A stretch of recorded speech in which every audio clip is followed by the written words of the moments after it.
Hello everyone. It's James again. And before I start the video today, I just want to quickly say, all work in this video contains 100% original content of and by myself James Smith, otherwise known as Bgood 4000, and was uniquely created with NAWMAL software, by myself James Smith. As I purchased commercial rights from NAWMAL to produce my unique and original video with this software. Commentary is uniquely my own thoughts, feelings, and expressions. Now that I have that out of the way, I do hope everyone's day is going well. You see, I started to think about something the narcissist does in what appears to be a very subtle way. You see, the narcissist likes to operate in an area of gray. Like I mentioned before. Because it's their way of remaining undetected. So what they will do is throw little things out here and little things out there. To see what you will do or how you will respond to these things they are throwing out there, so to speak. And one of these things they like to throw out there are things they think you should change about yourself. Look. We all have things we need to improve upon or even possibly change. That can help us lead a more productive life. And possibly we learned a lot of not so helpful behaviors from narcissist parents without even knowing it. Though we aren't narcissists ourselves. But what I'm talking about is different.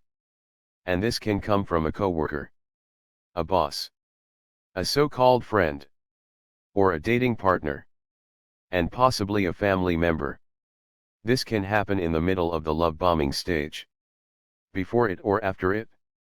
However, in my experience, this happens when they feel they have your trust and you've built up some good times together. Then out of the blue, they might say, "I hope you don't take this as offensive, but I don't think you should wear burgundy ties anymore. I think that's the color of a tie for a manager or supervisor. Not someone at our level. Or it seems like you are always drawing. Why not do another hobby that is more productive?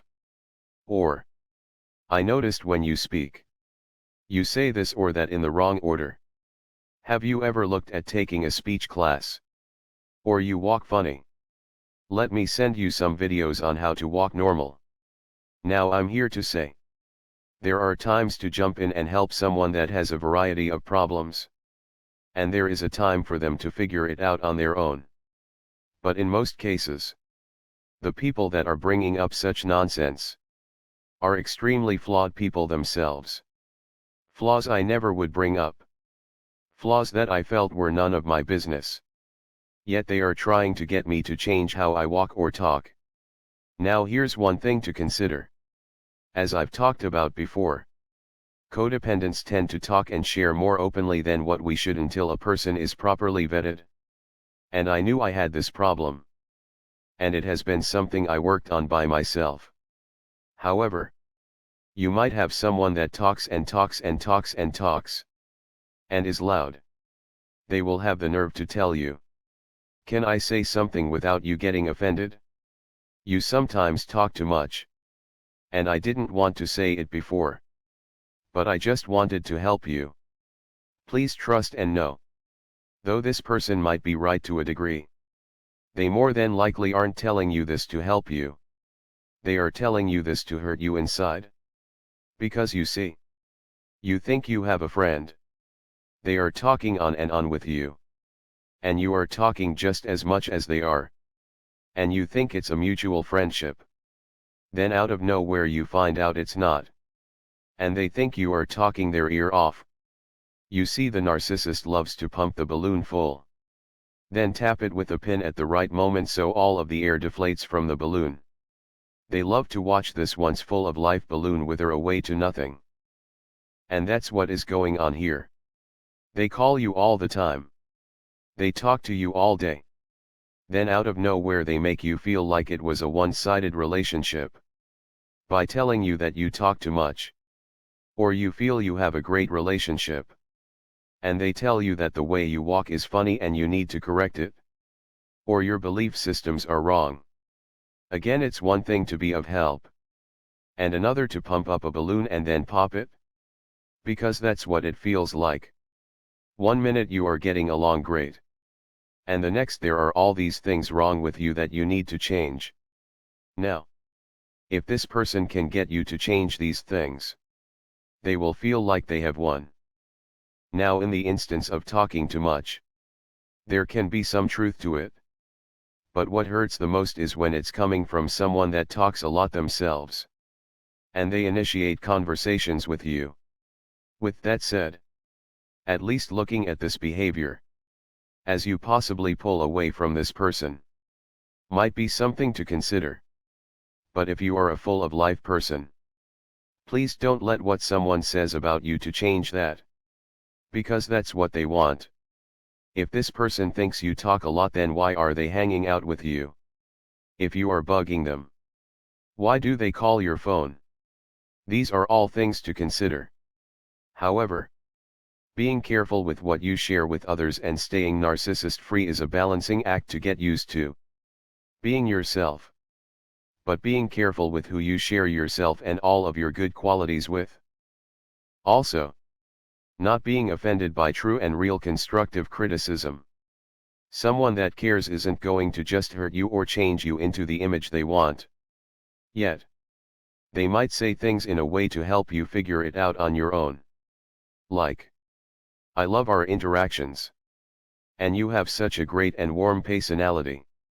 However, I can see people wanting to use you for your kindness.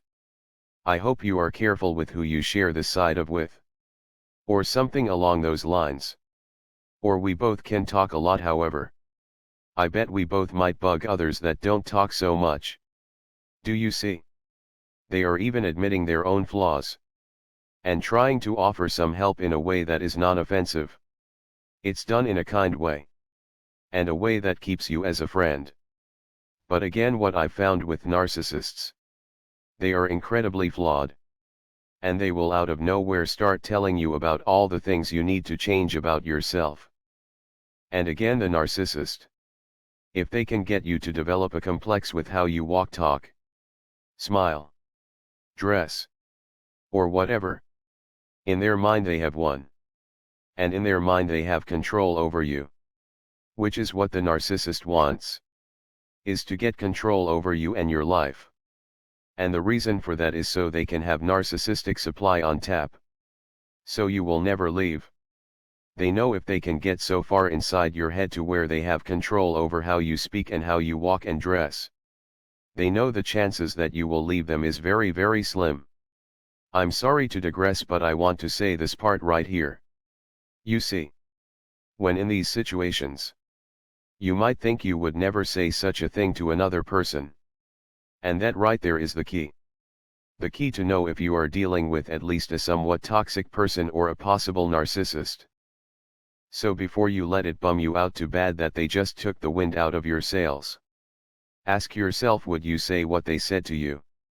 If the answer is no, then ask yourself why. If it's because it's a mean thing to say or do, then you have your answer about this person.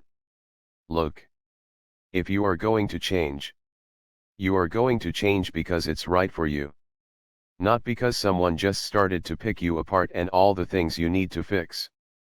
Now, I'm not saying you should never talk to this person again that is saying or doing this. Or that they are a for sure narcissist. But I would at least be mindful because it does suggest a possible toxic nature about this person. And I wouldn't run out and buy a different color tie. Or try to walk differently and ask them what they think. Or try to structure your sentences differently for their benefit. Because if that happens, they have won in their minds. And they feel they can now step up the mistreatment. But quite often it tends to be a form of projection. The person that is the loudest will accuse you of being too loud. The one that talks the most will accuse you of talking the most. And the one with a strange style of dress will pick apart how you dress, walk and talk and act. Take it all with a grain of salt. Still with the balancing act of being able to self-correct, if that makes sense. Because we tweak our personalities here and there as we get older and more mature. Because hopefully we are wiser and better as people. Knowing this fact will hopefully allow you to always improve yourself. But please know the difference between that and someone that is just trying to pick on you for the sake of doing it. It's just another form of control. It's another form of testing. And it's another form of narcissistic supply, and most, not all, but in most cases. With that said, I'm curious as to what you think about this. Have you ever had this happen to you before? How did you handle it? Please let me know in the comments section below. Also, don't forget to subscribe if you haven't already. Don't forget to like, comment and share, so you can be a part of this channel's growth. And if you would like to support this channel even further, you can do so by the way of Patreon. And for those that are already supporting by the way of Patreon, I humbly say thank you. With that said, I do hope your day is blessed. And until next time, bye for now. And be good to yourself.